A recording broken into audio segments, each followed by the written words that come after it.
السلام علیکم بچوں، میں نثارہ عالم ٹیچر GHS نواں گبرا۔ آج ہم اور مزاحدار لڑکی کا سیکنڈ پیراگراف پڑھیں گے۔ غرض بات گئی گزری ہوئی محمد عقل سے جو آج ایسی باتیں ہوئیں، لوگوں پر مزاحدار کا اعتقاد جم گیا۔ اگلے دن زلفن کو بھیج حجن کو بلوایا اور آج مزاحدار بیٹی بنی اور حجن کو ماں بنایا۔ رات کے وقت محمد عقل نے پھر حجن کا ذکر آیا تو پھر محمد عقل نے کہا، دیکھو ہوشیار رہنا، اس بیس میں کٹنیاں اور ٹھگنیاں بہت ہوا کرتی ہیں۔ لیکن تما نے خود محمد عقل کی عقل پر ایسا پردہ ڈال دیا کہ اتنی موٹی بات وہ نہ سمجھا کہ وہ روپے کا مال 4 آنے کو کوئی بے وجہ بھی دیتا ہے۔ محمد عقل کو مناسب تھا کہ قطعاً اس حجن کے آنے کی ضمانت کرتا اور سب چیزیں اس سے پھر وار دیتا، اور مزاحدار کو اتنی عقل کہاں تھی کہ اس کو سمجھتی۔ کئی دن کے بعد مزاحدار نے حجن سے پوچھا، کیوں بھی آج کل بیگم کی کوئی چیز نہیں لائی؟ حجن نے جان لیا کہ اس کو اچھی چاٹ لگ گئی ہے، کہا تمہارے ڈب کی کوئی چیز نکلے تو لاؤں۔ 2-4 دن کے بعد چھوٹے موتیوں کی ایک جوڑی لائی اور کہا لو بھی خود بیگم کے نتھ کے موتی ہیں، نہیں معلوم 1000 کی جوڑی ہے یا 500۔ پنا مل جوہری کی دکان پر میں نے دکھائی تھی، لٹو ہو گیا، 200 روپے میرے پلے میں باندھ دیتا ہے، میں بیگم سے 50 روپے لائی ہوں، تم لے لو، پھر ایسا مال نہ ملے گا۔ مزاحدار نے کہا، 50 روپے نقد تو میرے پاس نہیں ہیں۔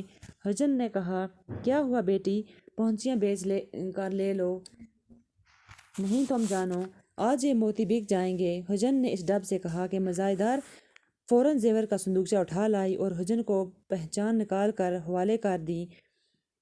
حجن نے مزاحدار کا زیور دیکھ کر کہا، اے ہے کیسی بے احتیاطی سے زیور مولی گاجر کی طرح ڈال رکھا ہے، دگدگلی میں دوڑا ڈلواؤ، بالی پتے مرکیاں بازو بند میلے چیکٹ ہو گئے ہیں، میل سونے کو کھائے جاتا ہے، ان کو جلواؤ۔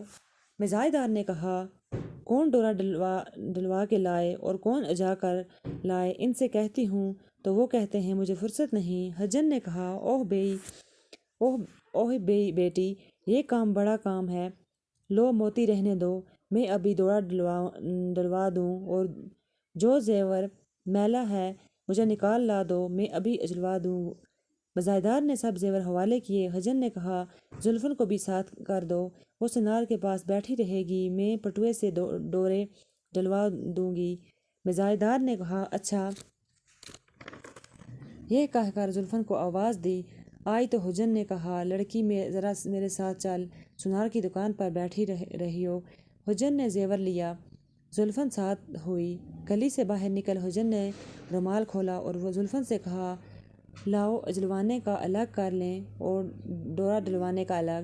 زیور الگ کرتے کرتے حجن بولی، اے ناک کی کیل کہاں ہے؟ زلفن نے کہا، اسی میں ہوگی، ذرا پھر ذرا بر کی تو چیز ہے، اسی پوٹلی میں دیکھو۔ پھر حجن نے آپ بولی، اے ہے پاندان کے ڈھکنے پر رہ گئی ہے، ارے زلفن دوڑو، تو جا جلدی لے آ۔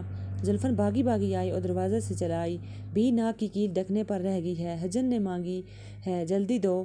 حجن گلی کے نکڑ پر بنیے کی دکان کے آگے بیٹھی ہے۔ یہ کہنا تھا کہ مزاحدار بہو کا ماتھا ٹھنکا۔ زلفن سے کہا، بھولی ہوئی ہے، کیسی کیل؟ میرے پاس کہیں تھی، تو نے دیکھی ہے؟ ارے کمبخت، دوڑو دیکھ کر تو حجن کہیں چلی نہ جائے۔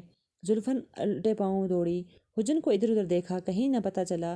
مزاحدار سے آ کر کہا، بھی حجن کا تو کہیں پتہ نہیں ہے، میں بازار تک دیکھ آئی، اتنی دیر میں نہیں معلوم کہاں غائب ہوگی۔ یہ سن کر مزاحدار سر پیٹنے لگی، ہائے میں لٹ گئی، ہائے میں لٹ گئی، ارے لوگو خدا کے لیے دوڑیو۔ موم گھروں کے چھتے تک لوگ دوڑے، وہاں جا کر معلوم ہوا کہ کہیں بہتی بہاتی مہینہ بھر سے کرایہ پر آ کر رہتی تھی، 4 دن سے مکان چھوڑ کر چلی گئی ہے، اب کیا ہو سکتا ہے؟ تو بچوں یہ تھا اس کا مزاحدار لڑکی۔ تو اب ہم اس کے ورڈ میننگ پڑھیں گے۔ 500 کہتے ہیں 500، پہنچیاں کہتے ہیں دست بند، مرکیاں کہتے ہیں کان کا ایک زیور، اجلوانا صاف کروانا، پوٹلی تھیلی، بنیا آٹا دال بیچنے والا، پاندان پٹاری پان رکھنے کا ڈبہ۔ تو یہ تھا ہمارا سبق، تو انشاءاللہ ہم کل اس کے کوشچن آنسر ڈسکس کریں گے. شکریہ.